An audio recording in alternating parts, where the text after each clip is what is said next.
So a few days ago after the NFL draft ended, I put out a video breaking down 7 different undrafted free agents the Packers signed. And since that point, there has been one additional player signed to the Green Bay Packers as an undrafted free agent. And so I want to go over this new addition here, running back Jarveon Howard. It came out here from Aaron Wilson about a day ago.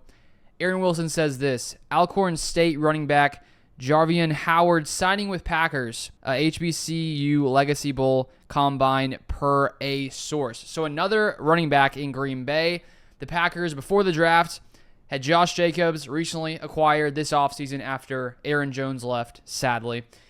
A.J. Dillon brought back on a new contract, and then Emmanuel Wilson still on the Packers as well. And then the Packers decide to use their third-round pick on Marshawn Lloyd, who I really like, running back from USC, averaged 7 yards a carry, incredibly explosive, tough, physical running back, who I think is going to be a great complement to Josh Jacobs and is going to have a good chance at winning that number 2 running back job, competing with A.J. Dillon and Emmanuel Wilson. And now, if we look at Jarveon Howard, he spent 3 years at Syracuse. He didn't really get a ton of carries there when you compare it to his time at Alcorn State, but I'll throw up these stats right here. And this is from ESPN. That's where I got these stats from their site. And you can see 2018, 2019, 2021, 3 seasons with Syracuse. I guess in 2020, he didn't play, but there we see 68 carries 2018, 76 2019, and then 7 in 2021. Average, 4.5 or so yards per carry in those first 2 seasons. And then when he gets to Alcorn State, when he really started to get a lot more carries there than he had during his time at Syracuse. And so in 2022, he had 253 carries, 1,270 yards, average 5 yards a carry, 12 touchdowns. And then his final season last year, he had 154 carries, 772 yards, and also averaged 5 yards a carry. So 5 yards a carry both of the past, the past 2 seasons at Alcorn State. And then if we look at him when it comes to receiving, he honestly didn't do too much earlier in his career in college, but you can see in 2023 here, this is also from ESPN, 26 receptions and 172 yards in his past season receiving the ball, averaged 6.6 yards per reception. So the Packers, of course, aren't going to keep all these running backs on the roster.